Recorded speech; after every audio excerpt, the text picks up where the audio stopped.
Saudara si kembar Rihanna dan Rihani mendapatkan banyak sorotan publik. Keduanya melakukan penipuan berkedok pre-order iPhone dan sudah banyak yang jadi korban dari aksi licik si kembar ini. Kerugian korban bervariasi dengan total mencapai 35 miliar rupiah. Modus penipuan iPhone si kembar ini menawarkan korbannya sebagai reseller dengan menggunakan mekanisme pre-order untuk setiap pembelian ponselnya. Dan transaksi jual beli antara si kembar dengan korban sempat berjalan lancar karena ternyata iPhone yang dijual Rihani ini asli dan terdaftar dalam IMEI Indonesia. Dari bulan Juni hingga Oktober 2021 lalu, semuanya ini berjalan dengan lancar. Namun memasuki November 2021 hingga Maret 2022, justru barang yang dipesan korban tidak kunjung datang.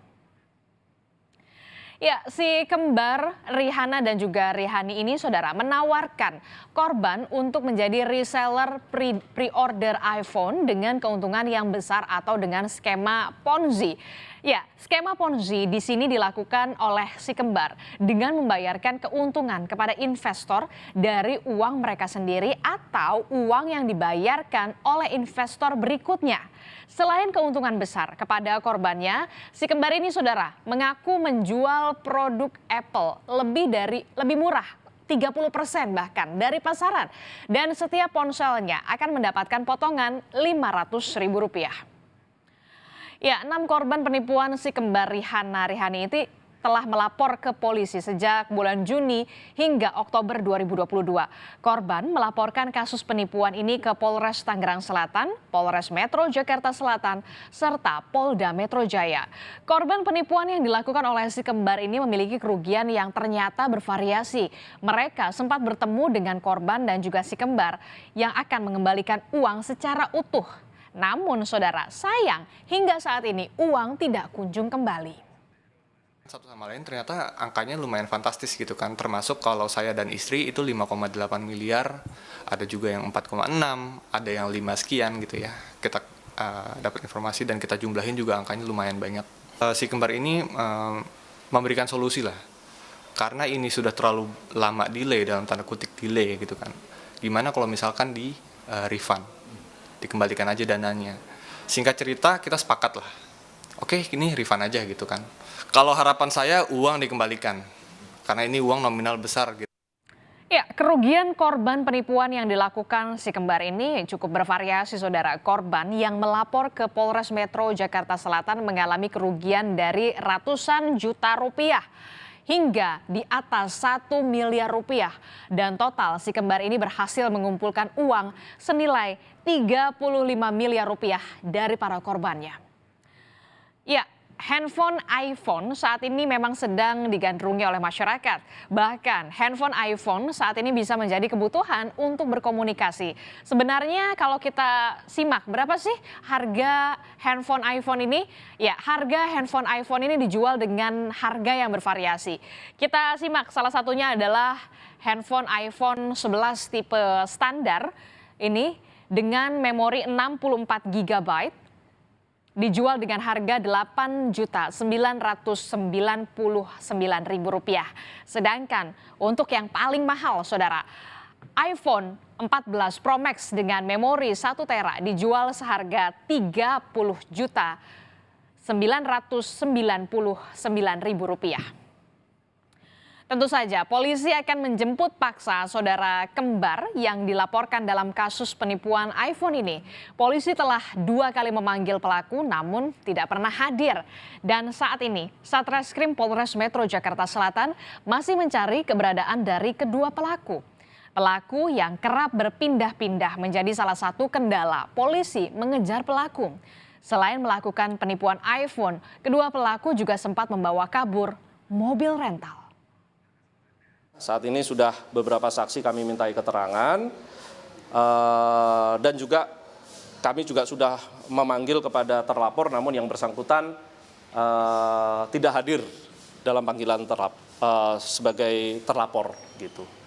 Nah, ini kami sedang melakukan upaya-upaya untuk pencarian keberadaan si terlapor. Demikian.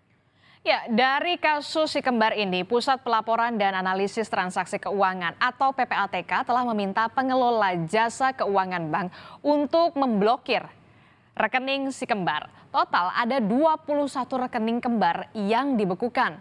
PPATK menilai kedua perempuan ini melakukan transaksi secara tunai dengan nilai yang cukup signifikan.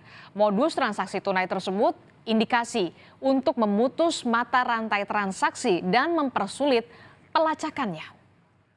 PPATK sudah memblokir rekening dari RA dan RI yang melakukan terindikasi penipuan pre-order iPhone ya. Modus transaksi tunai ini diindikasikan juga karena untuk memutus mata rantai transaksi yang agar sulit ya untuk dilakukan pelacakan. Tapi ya kita dengan mudah bisa lakukan pentrasiran dari aliran dana yang ada. Sementara untuk kasusnya sendiri, Polda Metro Jaya mengambil alih kasus penipuan pre-order iPhone oleh si kembar Rihanna dan juga Rihani. Pengambil alihan kasus ini dilakukan karena sebelumnya beberapa korban penipuan melaporkan si kembar pada 2 kantor Polres yang berbeda. Dan para korban menyatakan telah mentransfer uang hingga 35 miliar rupiah. Namun para korban tidak kunjung menerima telepon seluler yang dijual jauh lebih murah dari harga pasaran. Ya, Saudara, Polda Metro Jaya akhirnya menetapkan si kembar Rihanna dan juga Rihani sebagai tersangka. Hal ini dilakukan setelah Polda Metro Jaya mengambil alih kasus penipuan iPhone ini. Dan Polda Metro Jaya juga telah membentuk tim khusus bahkan untuk mengejar Rihanna dan juga Rihani. Selain dugaan penipuan penjualan pre-order iPhone, si kembar Rihanna dan Rihani juga pernah dilaporkan ke polisi dalam kasus penipuan dan penggelapan mobil sewaan. Memang nggak ada orangnya, kita bisa langsung tingkatkan jadi tersangka dan itu bisa dipanggil langsung ditangkap. Ya, kita akan analisis dulu lah yang lain. Berarti masih saksi ya Pak ya? Nah, bukan saksi, kita analisis lagi. Kalau di Polda itu sudah tersangka. Ya, tentu kita bertanya-tanya ya, siapa sih sebenarnya sosok si kembar ini, Rihanna dan juga Rihani? Ya, Rihanna dan juga Rihani ini diketahui tinggal di rumah kontrakan di kawasan elit di sekitar Ciputat, Tangerang Selatan. Salah satu si kembar yakni Rihani diketahui merupakan mantan pegawai honorer di Kementerian Perdagangan. Hal ini juga sudah dikonfirmasi oleh Sekretaris Jenderal Kementerian Perdagangan Suhanto. Namun Rihani sudah mengundurkan diri sejak 1 Juli 2022 yang lalu dari bagian honorer Biro Hukum. Ya, keberadaan si kembar pelaku penipuan pre-order iPhone kini masih belum diketahui polisi. Polisi memang sempat memanggil keduanya, namun ternyata si kembar Rihanna dan juga Rihani ini selalu mangkir dari panggilan polisi. Polisi pun kemudian mendatangi alamat sesuai dengan identitas si kembar, namun ternyata hasilnya nihil.